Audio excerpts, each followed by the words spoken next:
Ladies and gentlemen, the following segment of the podcast is presented exclusively by my favorite college in America, Hillsdale College, which proudly refuses every penny of government funding to remain independent. Thank you for listening, and my sincere appreciation to Hillsdale for their sponsorship. It's all quiet in the underground bunker. Doors closed, locks bolted. But the Great One isn't just resting on his laurels. He's making sure your weekend is even better by giving you his best. This is the best of Mark Levin. We must not allow the idea that you can criminalize politics, whether it's January 6th, documents, phone calls,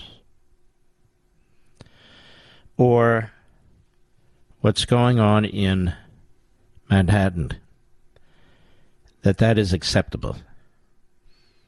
I want you to step back and think about this. We have a former president of the United States who is running for re-election and is leading in the polls for the Republican nomination. I don't know if that'll last, but that's beside the point. Think about that. You're a local prosecutor. Not only don't you care about the national implications because you're living in a rather small world, but if you do think about the national implications, it's pretty cool, right? You can bog down a candidate. You can bog down a candidate in a frivolous case in which he could be convicted of a count given the nature of what goes on in these Democrat cities and help get your man elected, President of the United States, that is Biden or whomever. That is what's going on here, America. That is exactly what's going on here. This is a war on all Republicans, all conservatives, or let me put it differently, on all people who are not embracing the Democrat Party and the radicalization and destruction of this country. That is what's taking place. Now, people in your vehicles listening to me, people at home over dinner listening to me, people who will be listening to me over the podcast, you have to let this sink in. That this is what's taking place. 4 separate grand juries? Everything is criminalized. A phone call that President Trump had in Georgia, a non-disclosure agreement that was signed, I don't even know how long ago it was signed out. Long time ago. Documents? January 6th? Do you know the prosecutor in Washington has pulled in Secret Service agents now to interview them? So he's violated attorney-client privilege because an Obama judge said he could. He's gotten wait staff, other service personnel at Mar-a-Lago, which is a huge facility, other lawyers, and so forth. It's unbelievable. And to do what? To try and build an obstruction case. None of this is going on with Biden. I mean, I don't even know if the independent examination of his situation has even started yet. There's no leaks from this guy. We don't even remember his name. Mr. Producer, who's the special counsel theoretically investigating Joe Biden and his documents? I don't remember his name. I mean, I can Google it and I'll know it in 2 seconds, but that's not the point. It's not the point. Here is Dana Bash on CNN yesterday with Joe Tacopina about whether or not they're going to ask for another judge. Cut 3, go. I want to ask about the judge that we believe is going to preside over this judge in the case in Manhattan is a disgrace. He's usually pro-defendant, but when it comes to Trump, he's pro-prosecution. And so, of course, the Democrats call him a no-nonsense judge. And they're all demanding cameras in the courtroom, but they don't have cameras in the courtroom there. Well, they want to make an exception for Trump.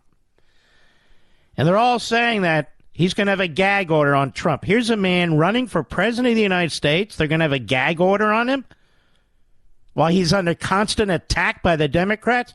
That'll tell you everything you need to know tomorrow, if that's what this judge rules. And by the way, there's nobody better at unraveling this stuff than me, period. I've been involved with independent counsels. I've been involved in litigation. I've been involved with U.S. attorneys and district attorneys. I sat as chief of staff to an attorney general of the United States. Any damn fool who preempts my show tomorrow, well, then you know they're a damn fool. Just pointing it out. They do so at their own stupidity. Go ahead, Mr. Producer. I want to ask about the judge that we believe is going to preside over the arraignment. The former president, your client, was lashing out against him. His name is Juan Merchan. And the former president said that the judge hates him and was handpicked by the DA for this case for that reason. Are you going to ask for a different judge? We are going to take the indictment, evaluate all our legal options. Let me tell you why she's asking him that. She's trying to put him on the spot. I assume they might ask for a different judge, but more wisely, they might ask for a different venue, which would wind up a different judge. And this is the way the media play these things. When I do interviews, I don't do this. But this is what they're doing. They're trying to catch them because they're on the side of the Democrat Party and the prosecution. You're going to ask for a different judge.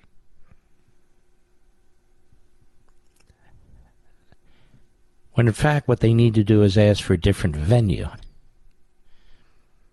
But that's something you don't announce the Sunday before the Tuesday on television.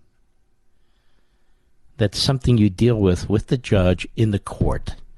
Because no judge wants to hear that outside the courtroom. Dana Bash knows this. But she's not there to report the news. She's there to create controversy and to hurt Donald Trump. Go ahead.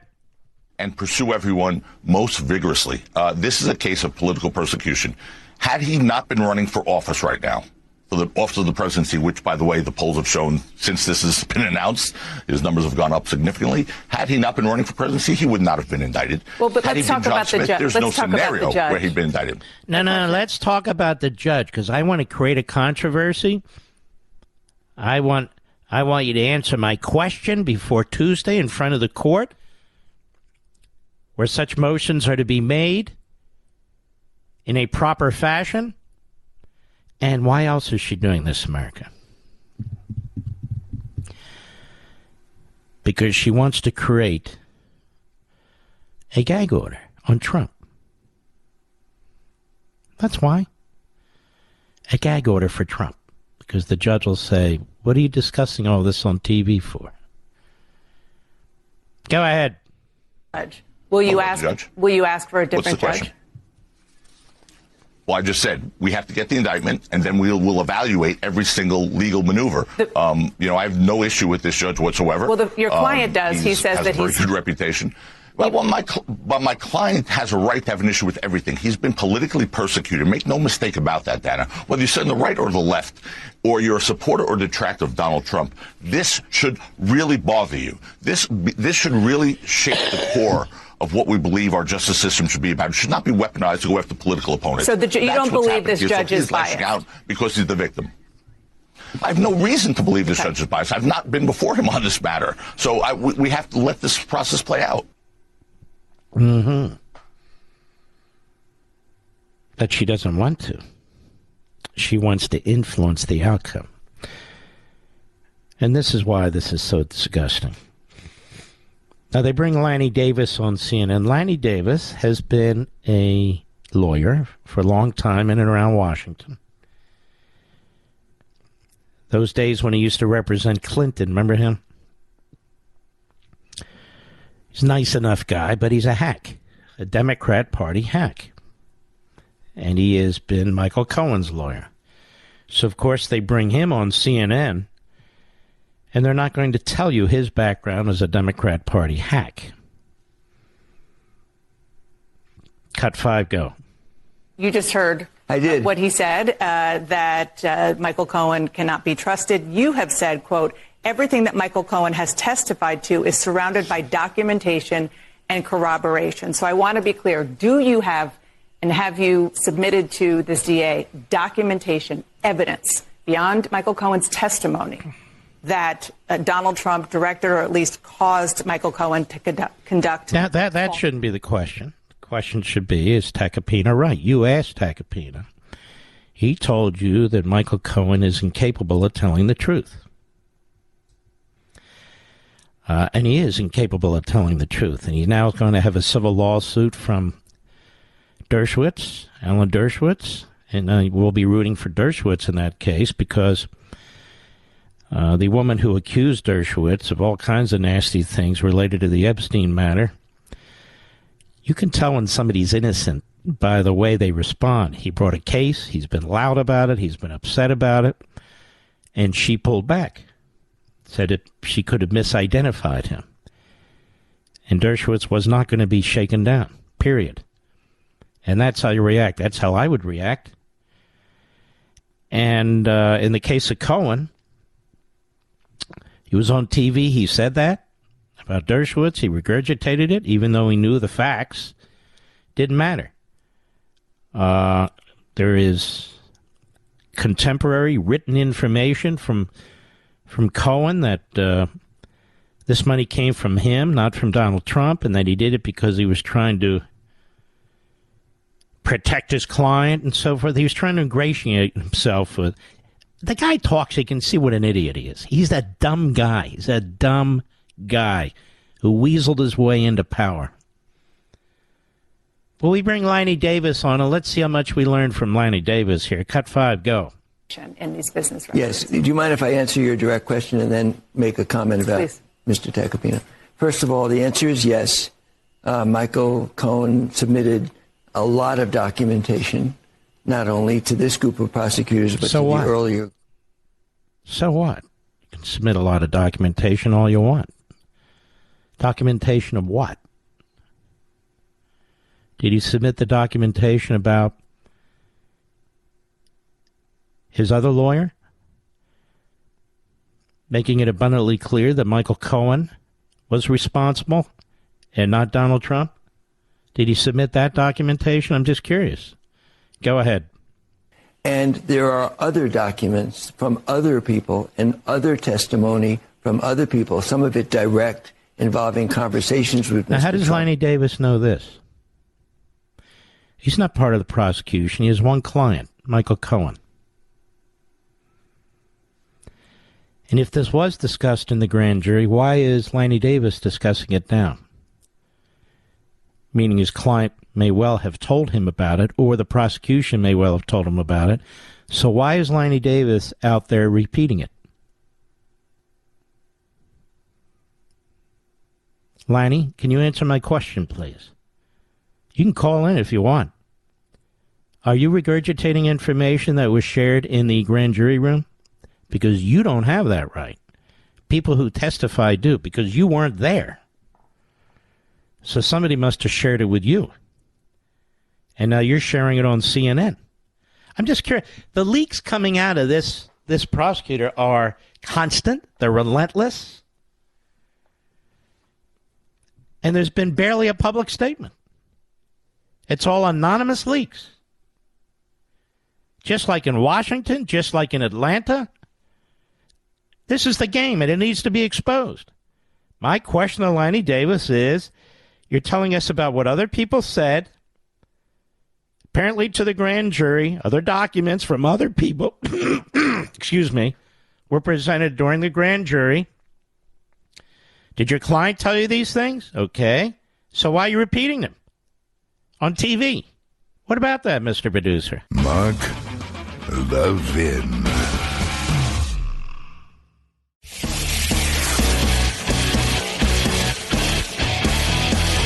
Making your weekend even better. This is the best of Mark Levin. You know, this is amazing. I've been around a little while. Before I did radio the last 20 years, I practiced law. I practiced law with a legal organization called Landmark Legal Foundation. Before that, I was in a number of positions in the Reagan administration, including Chief of Staff to the Attorney General of the United States, Ed Meese. I've seen a lot of cases in my life, handled a lot of cases in my life. I've known a lot of U.S. attorneys. I've known a lot of litigators. I've known a lot of lawyers, period. Some good, some bad, some okay. I've never seen anything like this in my entire life. I read this document, 16 pages long, put out by the DA's office in Manhattan. This document could have been written by a pre-law student, but that pre-law student would have flunked. It is a stupid document. It is a document that is vapid, that makes no sense. And I told Mr. Producer, and I told my wife, do you realize there's no crimes alleged here?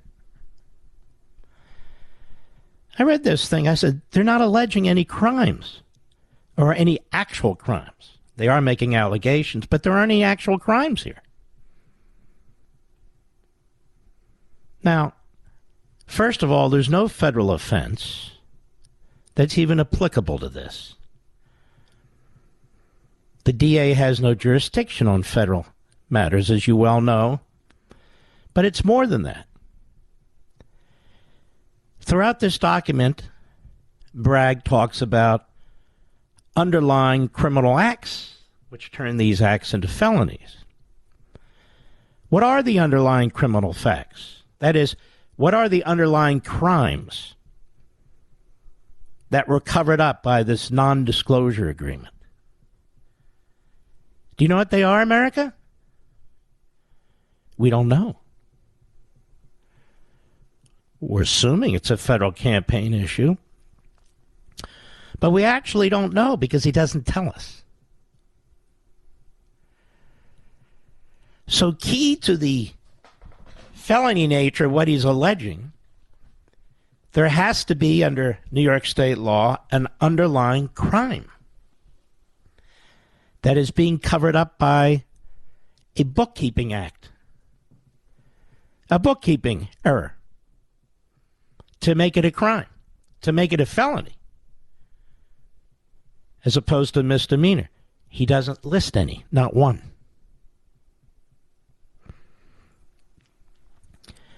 If you're going to be charged with a crime, the crime has to be very specific. These are specific intent crimes. You have to know that you're committing a crime in order to commit it. We're not talking about strict liability regulations. We're talking about a criminal act, a felony. There's no underlying crime that's mentioned here to turn these so-called misdemeanors into a felony. Not one. Now, more than that, it's time for me to correct something. It's more than the fact that he doesn't have jurisdiction to even look at federal elections issues that the United States Attorney's Office in the Southern District looked at and said there's nothing here. It's not enough to allege somebody's covering up a crime when they haven't even been charged with the underlying crime. Do you understand what I'm saying, Mr. Producer? You can't charge somebody under a state statute. I don't care if it's New York, it's New Hampshire, or whatever it is, and say he committed this crime to cover up another crime. But he's not been charged with another crime. You get my point? Let alone convicted of another crime. So how could he be covering up another crime?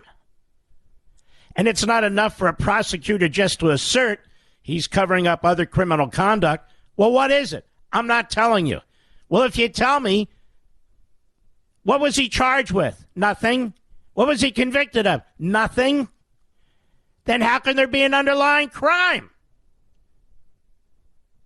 Now, you're going to hear everybody say this on Fox tonight and everywhere else because I just said it now. And that's okay. I will be on Fox myself on Hannity tonight. This state statute is utterly unconstitutional if Bragg is right. You can't possibly have due process if you don't even know what you're defending against, if you don't even know how you committed the crime. I hope I'm not making this too complicated. Let me try this again. If you have a state law, according to Bragg, that says, look, I made some bookkeeping errors here, or I called something legal that should have been called schmiegel or whatever, and that is a felony because you use that bookkeeping quote-unquote error to cover up an underlying crime. All right, is that clear, Mr. Producer? Now, what's the underlying crime that you're covering up? I'm not telling you. It's not in this 16-page document. He was even asked about it, as you'll see. He says, I don't have to tell you under state law. Then that state law is unconstitutional. If he's right. Number two, it's not enough to assert that somebody was covering up an underlying crime. Were they charged with the underlying crime? No. Let alone convicted? No. So you're just going to assert that they're covering up an underlying crime, even though you won't, number one, mention it. Number two, nobody's been charged with it. Number three, let alone convicted. Right. That's unconstitutional. It's unconstitutional.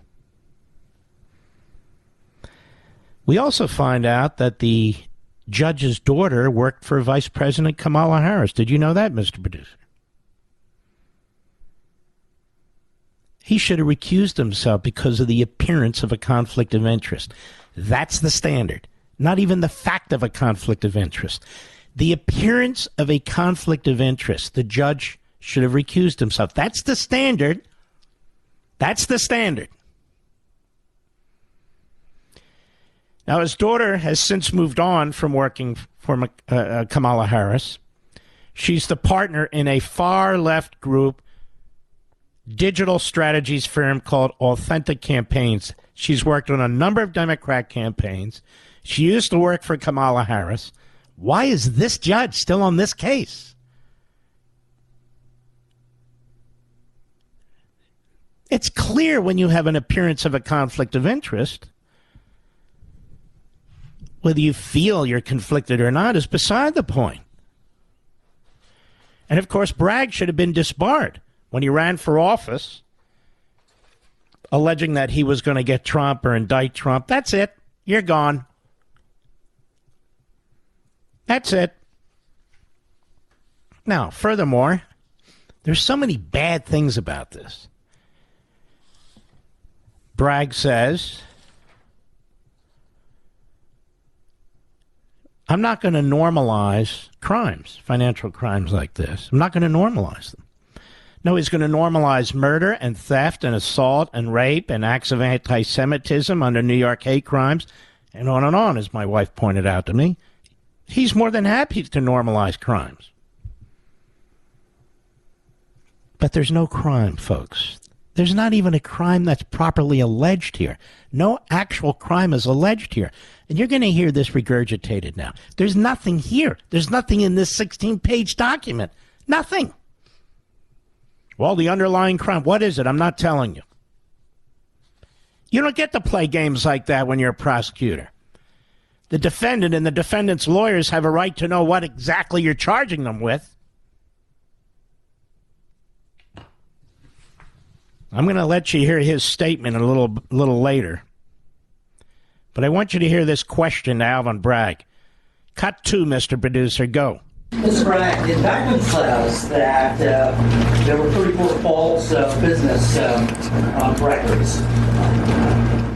And they were done to conceal another crime, but the indictment does not specifically say what those crimes were. We are assuming, perhaps, that they might be election-related. I'm wondering if you can specify what laws were also broken. Sure. So let me say as an initial matter that the indictment doesn't specify that because the law does not so require. In my remarks, I mentioned a couple of laws, which I will highlight again now. The first is New York State election law, which makes it a crime to conspire. Okay, so you don't get to be an opinion maker when you're the DA. Let me tell you some of the things I highlighted in my comment. No. In the indictments, you don't say that. It's the indictments that people have to work off of, not your press conference. Can you specify what laws? Well, let me give you a couple ideas. No, I don't want a couple ideas. I don't want your thoughts. What are you alleging? Go ahead. To promote a candidacy by unlawful means. I further indicated a number of unlawful means, including more additional false statements. But why didn't you charge him for these things? I don't get it. You don't get to just say, well, he did this, and I allege he did that, and did you charge him? No. Well, then your opinion is no different than the homeless guy on the corner. These haven't been adjudicated.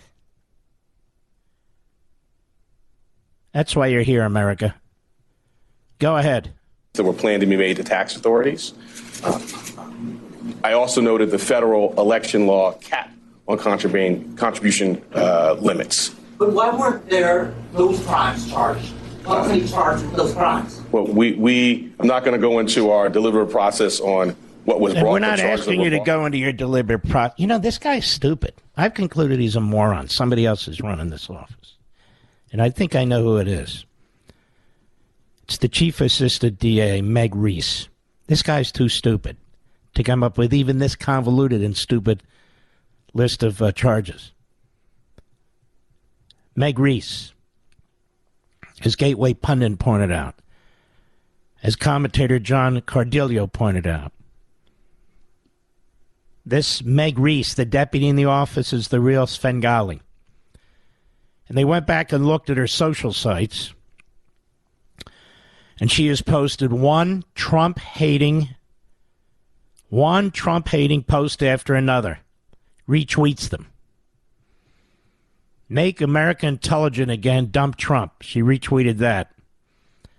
Ezra Klein is a moron. I've always believed Trump lives in a fortress of narcissism, self-pity, and self-justification. That's funny, Ezra. I thought that was you.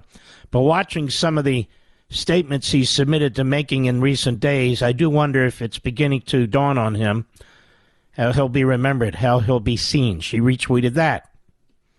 Ibrahim X. Kendi, we know who he is. He writes, he's gone, and now it's up to us to drive out what he represents. He is lies. That's good, Ibrahim. He means his lies and bigotry and so forth. She retweeted that, and I can go on and on. She retweeted Elizabeth Warren and others. And then when this was pointed out, she locked her Twitter site and then deleted everything. Deleted everything. Meg Reese is running this office because Alvin Bragg is just too damn stupid. It's interesting when you think about it. So they're trying to put Donald Trump in prison over a paperwork issue, and they can't even defend their charges, can't even explain their charges. The moron in D.C., Jack the Ripper Smith, he's trying to put Trump in federal prison over a paper matter, over a documents matter. And meanwhile, they're hiring 87,000 new IRS agents to investigate and audit you over what? Paperwork matters. This is a tyranny. 87,000 new IRS agents. Paper issues. Oh, you didn't return the paper we demanded. And I've been telling you for months now with this stuff going on, you keep an eye on Atlanta and Washington, D.C. A lot of these legal analysts, they're out there saying, and those are the real cases. So you're going to like several of them right now, and you should. They're making sense and saying smart things about what's taking place in Manhattan. But then the trigger might be pulled in Atlanta, and they're going to say, oh, she has him dead to rights. Or maybe the trigger will be pulled in Washington, D.C., oh, my goodness. They're going to say, oh, yes. This, you hear Bill Barr saying this. Although, to his credit, he also says it's one thing if you have the ability to pull the trigger. It's quite another whether you should. So I will give him that. On a paper issue, you see. And then January 6th, we're going to dust off some of these old Confederate statutes. Democrat Party being connected at the hip with the old Confederacy. Oh, yes. And they're going to be talking about, this is really serious. Now, you heard the dim-witted press secretary. It's the greatest threat America's ever faced. And they have to keep lying about it, that 5 police officers were murdered. No, they weren't. No, they weren't. We don't need lectures from the party of Ted Kennedy and Chappaquiddick. We know when people have been killed. And the only person killed on January 6th was an innocent young lady who served her country, a veteran, when she was protesting. And she was shot in cold blood and murdered and died on the floor of the Congress, the floor of the Capitol. Mark Levin.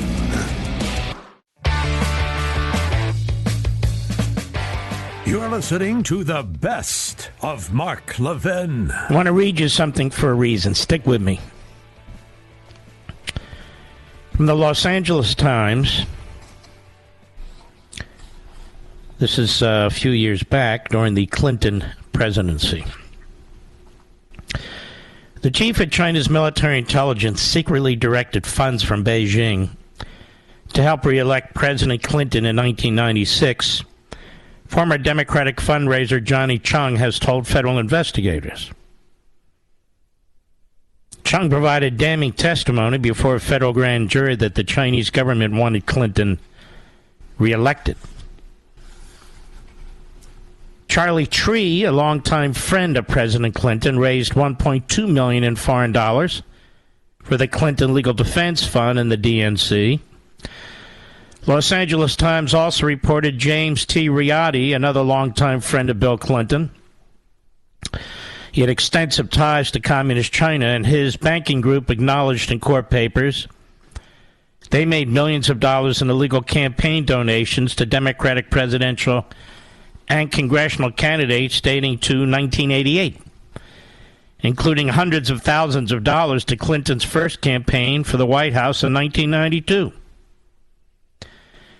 Johnny Wong raised more than $1.5 million from illegal foreign sources and visited the White House 78 times. What do you think of that, Mr. Producer? It's pretty bad stuff, don't you think? Bill Clinton was never charged. In fact, there was never an investigation of Bill Clinton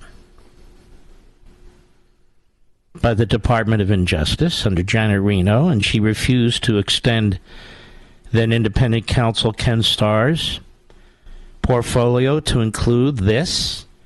The Communist Chinese military poured millions and millions of dollars into the Clinton campaigns, into the Democrat National Committee, And there was never any investigation of what Bill Clinton knew and when he knew it. Or the Democrat National Committee. And here we have a non-disclosure agreement involving President Trump, in which they say he violated federal campaign law. Now, what I just read to you is an Unfreedom of the Press. Yes, one of my books. When I was explaining how pathetic the media are, and they are pathetic. And there's more over here at Town Hall from Sarah Arnold. Earlier this week, actor Leonardo DiCaprio testified in federal court that Malaysian financier Johor Low revealed his plans to donate up to $30 million to help Obama's 2012 re-election campaign. He testified it was a casual conversation about what party he was in support of. I told him what party I was in support of. He told me that he and a group were going to make a significant contribution to the Democratic Party. DiCaprio told the Washington jury it was a significant sum, something to the tune of 20 to 30 million. I said, wow, that's a lot of money.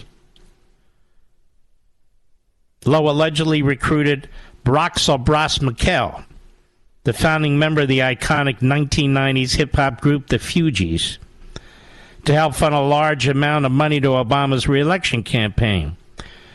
But under U.S. federal election law, foreigners cannot donate to presidential campaigns.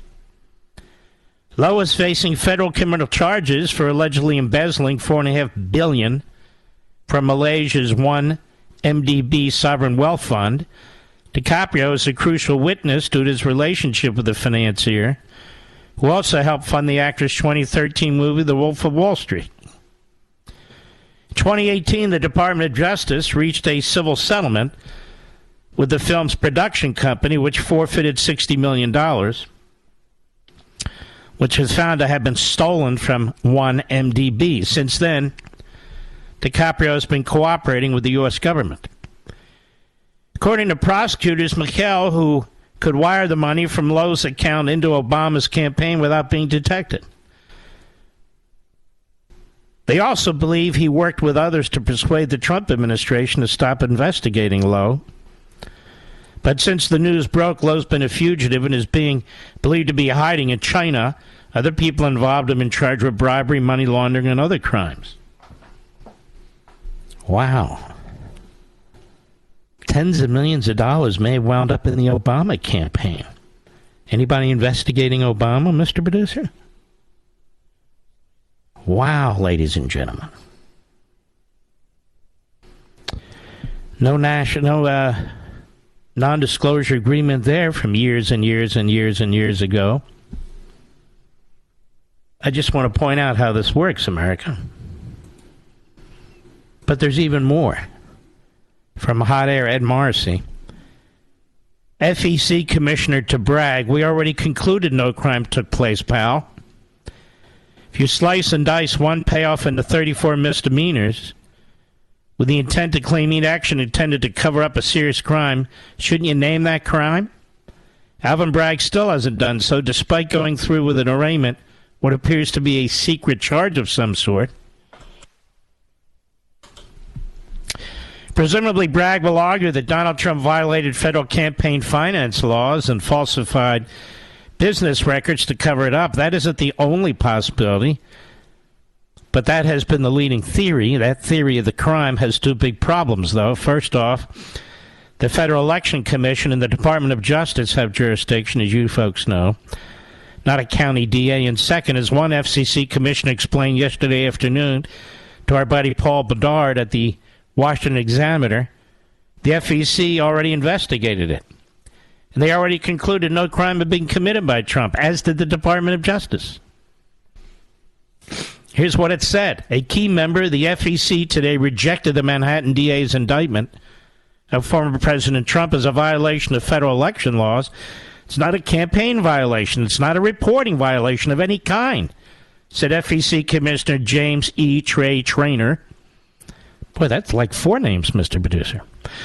I don't know how you get around the evidence that both the Department of Justice, in their investigation of the federal campaign finance issues, and the Federal Election Commission, in their ultimate jurisdiction over campaign finance issues, neither of them found there to be any violations whatsoever. And I think the jury's going to see that they're going to have to rely upon the fact that both the law enforcement experts and civil enforcement experts, as far as campaign finance is concerned, didn't find any violation of the law. And I guess that's why the U.S. Attorney's Office in the Southern District of New York wasn't interested either, folks. So it's been investigated by the FEC. It's been investigated by the DOJ. They said there's no crime. There's not even a reporting violation. In the case of Clinton and Obama, they received tens of millions of dollars, as did the DNC in Clinton's years, from the Communist Chinese military. But no problem there. Now, if the judge in Manhattan hearing the case sticks to the rule of law, it's tough to see how a jury gets this question at all. In the first place, prosecutors are generally not allowed to withhold charges in an arraignment. An arraignment is supposed to formally satisfy the constitutional requirement that defendants get fully apprised of the charges against them. It's not unusual to add counts to indictments after arraignments as investigations proceed. But it's unheard of to predicate misdemeanors into felonies on the basis of covering up another felony without naming the felony on which the other felony charges are predicated. Even worse than that, they talk about underlying crimes. He didn't commit any underlying crimes. That's the point. Even if he were to name 500 crimes, Trump wasn't convicted, let alone charged with any of these crimes. You don't get hey, he did this to cover up another crime, but he didn't commit another crime, let alone this crime. Now, we don't let prosecutors use secret charges in American courtrooms. At least we didn't until now. That defect is front and center in Bragg's presentation in court, even before a judge tackles jurisdiction. So there you have it. But what if the predicate felony, he writes, isn't a federal campaign violation? Bragg hinted at the presser after the arraignment that the underlying felony was a state crime, even though a statement of facts attached to the indictment hinted at a federal campaign violation. Another theory floating since the arraignment is that Bragg will charge Trump with conducting a fraud on voters in New York County through paying off Stormy Daniels and presumably Karen McDougal to keep them from talking about an affair. That theory has any number of problems. I've talked about the John Edwards precedent, but anyway, the biggest problem is he's not guilty of any underlying state crime either. That's the bottom line. So, the law doesn't even matter here, does it? Nobody cares. They're just rushing ahead, the Democrats, trying to influence the election, trying to interfere with another election, trying to create precedent. And once again, for multiple times, this show's heard all over the country. It's heard all over the world, actually. I'm asking Republican prosecutors out there to take a very good look at your own statutes, local, state, and even federal, but particularly the state prosecutors, the DAs, the state prosecutors, and so forth. See if there's anything there that you can use to charge Biden or any senior Democrat official. I mean, if you're not 100% certain, you're 80% certain that it'll fly, then do it. It's the only way this will stop.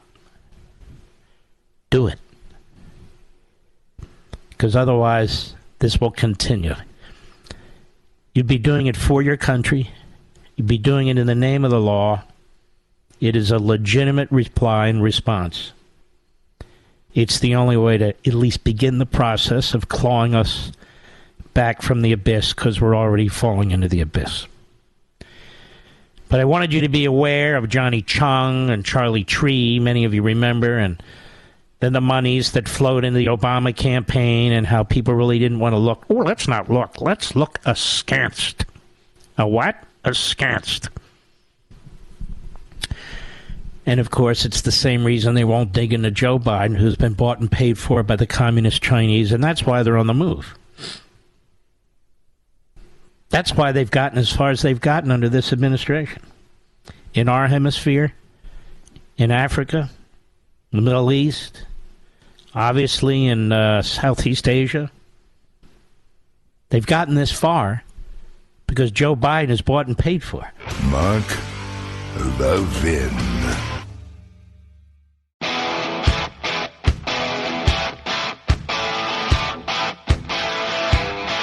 The Great One makes your weekend even better.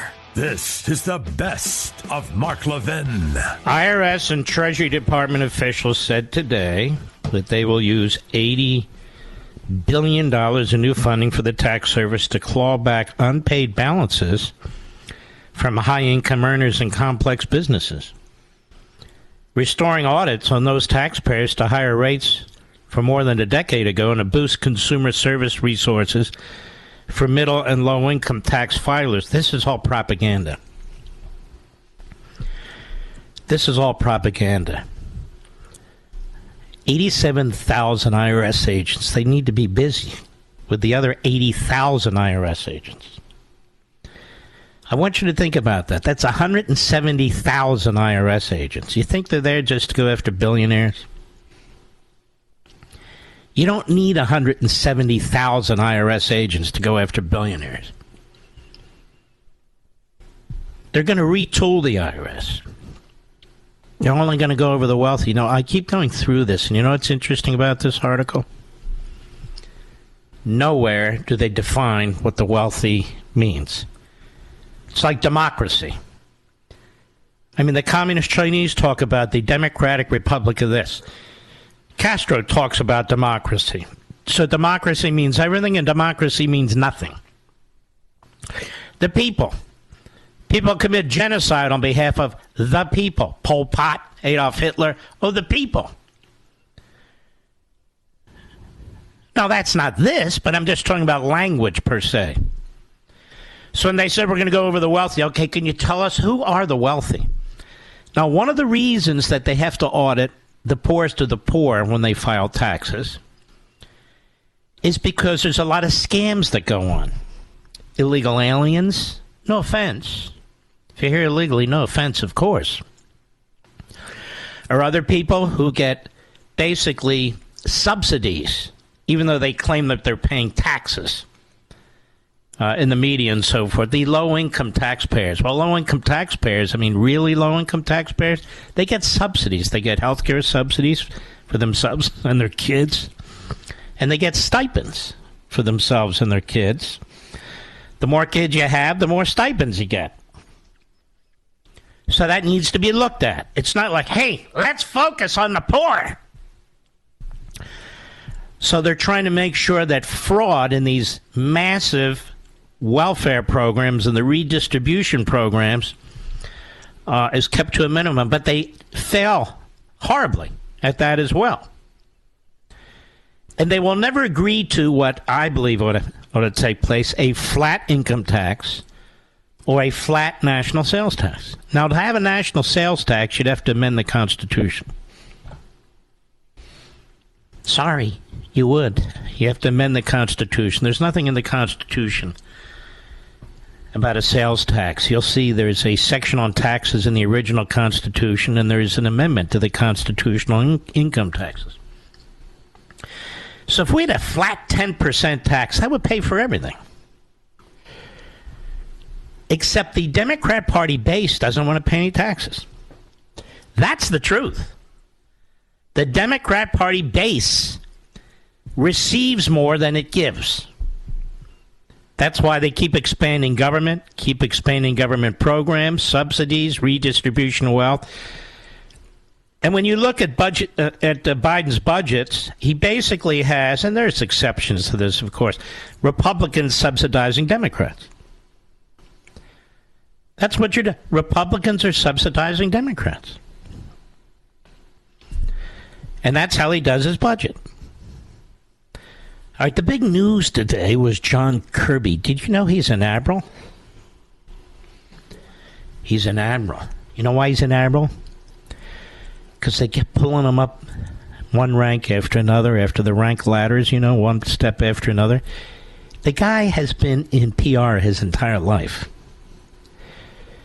Oh, Admiral Kirby. I call him Admiral. What kind of admiral is this? Plus, he lies to us.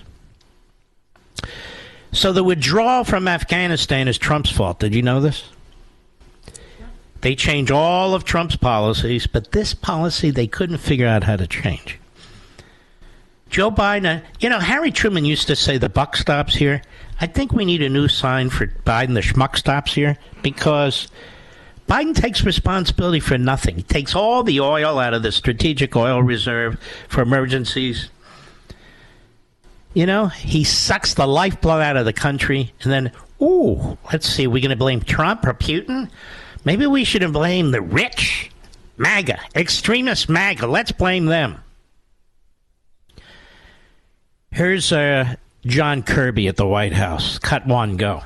But while it was always the president's intent to end that war, it is also undeniable that decisions made and the lack of planning done by the previous administration significantly limited options available to him. No, they didn't. They didn't limit any options available to Biden. Biden could have said, let's put the brakes on this and take a new look at it. Biden could have said whatever he wanted to do. No, there were no options limited. It's amazing. And what exact options were limited by Trump? Notice, again, they don't say. Anyway, go ahead. Biden inherited a forced presence in Afghanistan of some 2,500 troops. So, Mr. Producer, I'm waiting to see how long it's going to take for you to hit the button. Since 2001.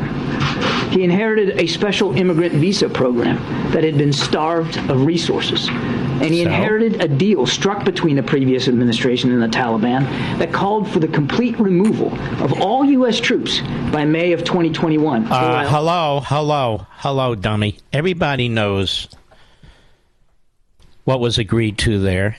There were certain conditions that had to be met in order to withdraw by that date.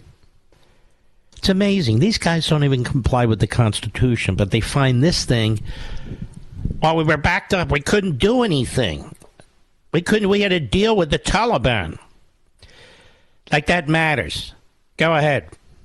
Taliban, which had stopped its attacks while the deal was in place, would go back to war against the United States. The president's transition team asked to see plans. All right, let me put an end to this painful rambling by this the admiral. If he's an admiral, I'm a 5-star general. I've seen as much combat as he has. And boy, I'll tell you what, the mosquitoes in the summer around here are brutal. Anyway, so let me put it to you this way. You guys got 13 heroes murdered. God knows how many Americans are still there. You say a few hundred. It's more likely a few thousand. How many of our allies that put their necks on the line working for us in Afghanistan have perished and their families brutalized? Taliban represent 12% of the population of that country, just so you know, folks. And I only point this out because this isn't the first time that Joe Biden has screwed everything up. He screwed everything up with Iran. He screwed everything up with Russia and Ukraine. He screwed everything up with China. He's a screwball. He's a screw-up. That's what he is. He never tells you what his dad really said. He never said, hey, Joey, see those two men kissing over there? They're in love. I suspect Biden's father said, hey, Joey, get your dumb ass over here and get your work done and stop cheating off of other people. That's what I suspect his father really told him. Peter Ducey's having none of this. Cut 2, go. Who's going to get fired over this? Peter, the purpose of the document that we're putting out today is to sort of collate the chief reviews and findings of the agencies that did after-action reviews. It's not the purpose of it is not accountability. It's the purpose of it is military leaders. Purpose of it is to study, lesson, learn. You admit learn. that the intel was bad. So how can President Biden ever trust when they come into the Oval Office with the PDB that anything in there is legit? What I said was that intelligence is a mosaic. What if the mosaic, all the pieces are incorrect? What I said was intelligence is hard business, and they get it right a lot too. There were some pieces here that weren't accurate, and we're being nothing but honest with you and the American people about what those inaccuracies were and how they shaped some of the decision making that was It's Trump's fault. It's Trump's fault. It's Trump's fault. That's your go-to response. You don't need to go through all this, Admiral. Cut 3, go. It doesn't seem like after the country has had a couple months to review this, and as the government has, people don't have an issue with the decision to order troops out of Afghanistan. It is with the way that this president ordered it done. There were children being killed. There were people hanging off of Air Force jets that were leaving. And you're saying that you guys are proud of the way that this mission was conducted? Doesn't mean of that? Proud of the fact that we got more than 124,000 people safely out of Afghanistan? You bet. Proud of the fact that American troops were able to seize control of a defunct airport and get it operational in 48 hours? That's like saying that we were proud of the way this Vietnam War ended. Look at all the people we got out of there. They got on boats. They went into the ocean. Many of them died, were eaten by sharks. But look, otherwise all those people wouldn't have gotten out of there. Maybe more people would have gotten out of Afghanistan if it was handled properly. My question is, has this idiot ever handled anything properly? Anything? Go ahead. Fact that we now have about 100,000 Afghans, our former allies and partners, living in this country and working towards citizenship? You bet. Does that mean that everything went perfect in that evacuation? So he's proud. They're proud. That's pretty amazing. Those people that were holding onto the plane, remember that, Mr. Producer? Who fell to their death? He's proud. No, he's sick. Nobody gets fired. Nobody's held to account. Mark Levin.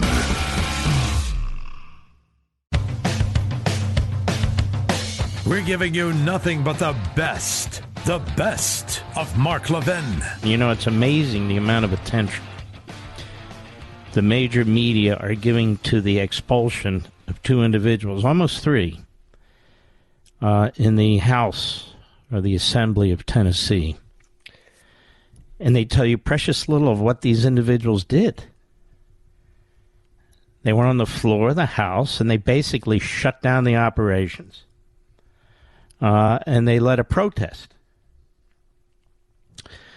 Now, why is this drawing the attention in the media? Because the media want to make this into a racial issue, as they want to make everything into a racial issue. What if this had happened in another legislature and they decided to expel some members also for effectively shutting down the operations of the legislature? Nobody would care.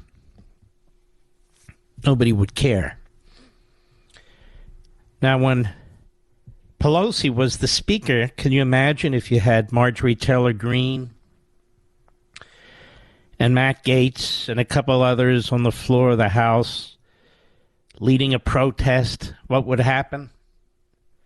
What would the national media say about that? What would Chuck Todd and Andrea Mitchell and all the rest say about that? Well, here they're saying it's absolutely racist because the individuals who were expelled were black. And there was one white woman, and she denied having raised her voice and yelling during the protests on the floor of the House. And she was almost expelled by 1 vote, short of being expelled. And so I see what's taking place with the Black Power fist in the air. These are two young guys. Kamala Harris is going there. And I think to myself, this is an administration in Washington, D.C. that has taken the wrong side when it comes to the litigation against Harvard by Asian Americans who are being discriminated against. This is an administration that has been absolutely silent about the massive amount of hate crimes and anti-Semitism going on against Jewish people. This is an administration that picks and chooses its outrage. Now, apparently the way it works is these two individuals in the Tennessee House will be fairly quickly reinstated through whatever processes they have in the state. I haven't taken the time to study them. But it's kind of tough to run a state legislature. Kind of tough when your own members are basically making it impossible for that legislature to debate. And I see a contrary view when it comes to January 6th. Even when there was violence on January 6th, the vast majority of the people were not violent. You have people who are being charged criminally, losing their liberty, losing their jobs, some committing suicide because they were trespassing or parading on government property. And you don't hear much defense of those people. And indeed, the United States Department of Justice is applying more resources in those cases than in any other cases in the history of the department. And they celebrate it. So the only reason Kamala Harris and the rest are getting involved in it is because they're racializing this. But understand, it wasn't just the members. These members brought a whole bunch of other people in to the chamber, making it again impossible for activity to take place. And you cannot have that going on, can you? Can you? No, I don't think so.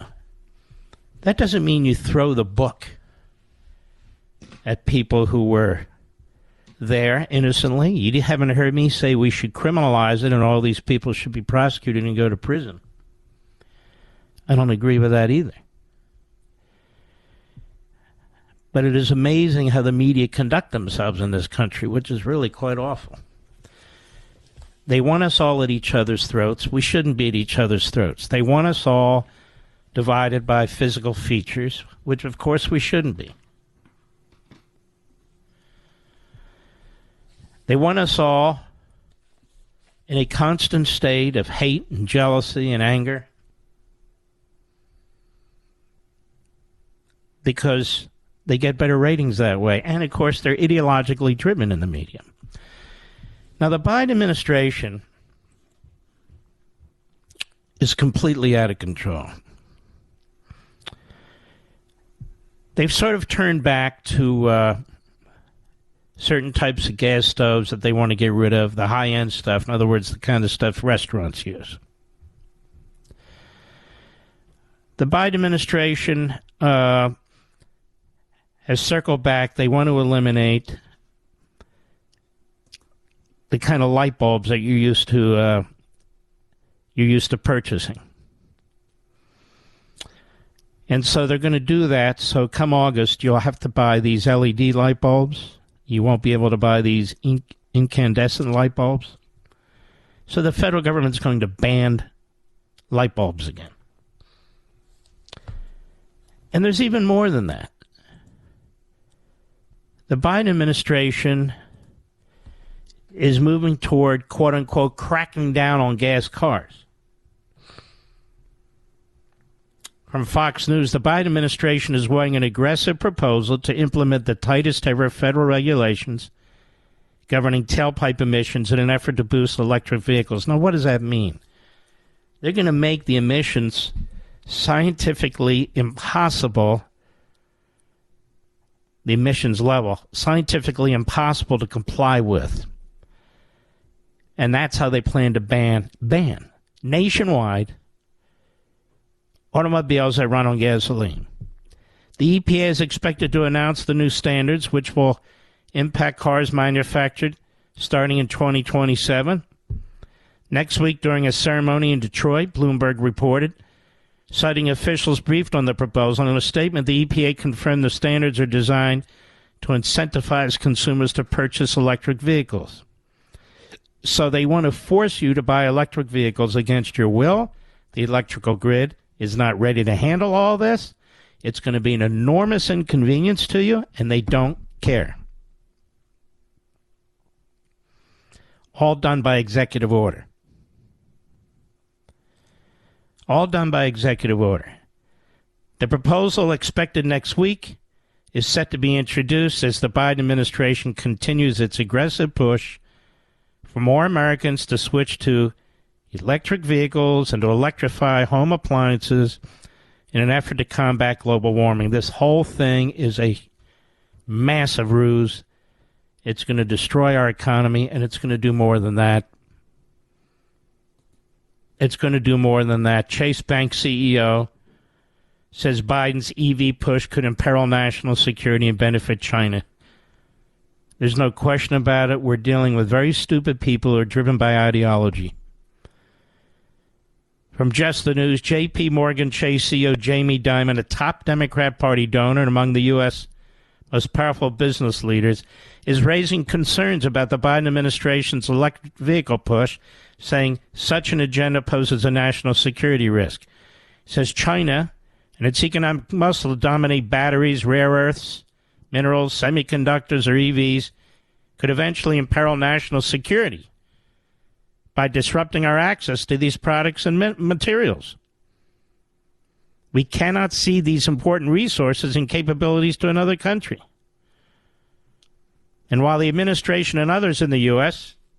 have acknowledged the country needs to quickly become less dependent on China's electric vehicle batteries and semiconductors, America is still far away from independence on these, on the manufacturing of these matters, of these items and materials.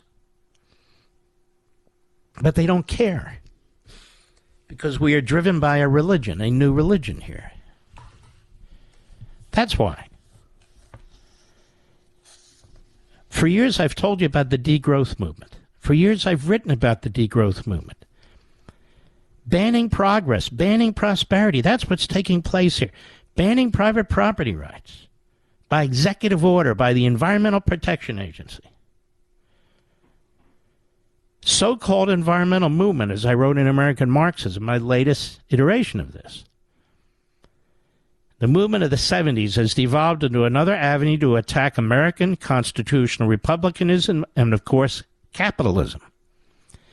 From clean air and clean water to global cooling, warming, climate change, the goal of many of the leading intellectuals behind this effort has been the introduction of Marxist thinking and objectives through the guise of environmentalism, as the Green New Deal, which promotes economic regression, radical egalitarianism, and autocratic rule. Nobody's voted for this. Nobody's voted for anybody who would do this. But the movement has expanded well beyond that to include virtually every programmatic and agenda-driven goal of the American Marxists, which has been embraced to one degree or another by the Democrat Party, among others. The environmental movement has developed numerous areas of overlap with other Marx-eccentric ideologies. Some of the movement's masterminds insist that Marxism doesn't go far enough in establishing their degrowth utopianism. Degrowth. You know, Marx didn't talk about degrowth. And yet now we have a degrowth utopianism as they imagine life in a perpetual state of nature where productivity, growth, material acquisition are toxic to human spirit And in the end, it all involves a form of repression and autocracy. And at the core of this mind-numbing, amalgamated Marxist-centric or Marxist-like crusade is the degrowth movement. Mankind consumes and produces too much, and the blame resides with capitalism in America. Again, there are a variety of movements within movements targeting one or another approach, but there are basic tenets. In their essay, What is Degrowth? From an activist slogan to a social movement. There's a whole movement, a degrowth movement. You have these leading degrowthers. They write that degrowth was launched in the beginning of the 21st century as a project of voluntary societal shrinking of production and consumption, aimed at social and ecological sustainability. It quickly became a slogan against economic growth and developed into a social movement. Unlike sustainable development, which is a concept based on false consensus, they don't want sustainable development. They want degrowth. Degrowth does not aspire to be adopted as a common goal by the United Nations, the Organization of Economic Cooperation and Development, or the European Commission. The idea of socially sustainable degrowth, or simply degrowth, was born as a proposal for radical change. The contemporary context of neoliberal capitalism appears as a post-political condition, meaning a political formation that forecloses the political and prevents the politicization of particular demands. Degrowth is an attempt to repoliticize the debate a much-needed socio-ecological transformation. I'll explain all this. Affirming dissonance with the current world representations and search for alternative ones. So degrowth challenges the idea of green growth or a green economy and the associated belief in economic growth as a desirable path in political agendas. Degrowth is not just an economic concept. It is a frame constituted by a large array of concerns and strategies and actions. And so degrowth has now become a confluence point where streams of critical ideas and political action converge. So the goal is to reverse economic progress, reverse the Industrial Revolution, reverse capitalism, medical advancements, technological advancements. That is exactly what's taking place right now, America. It's the degrowth movement.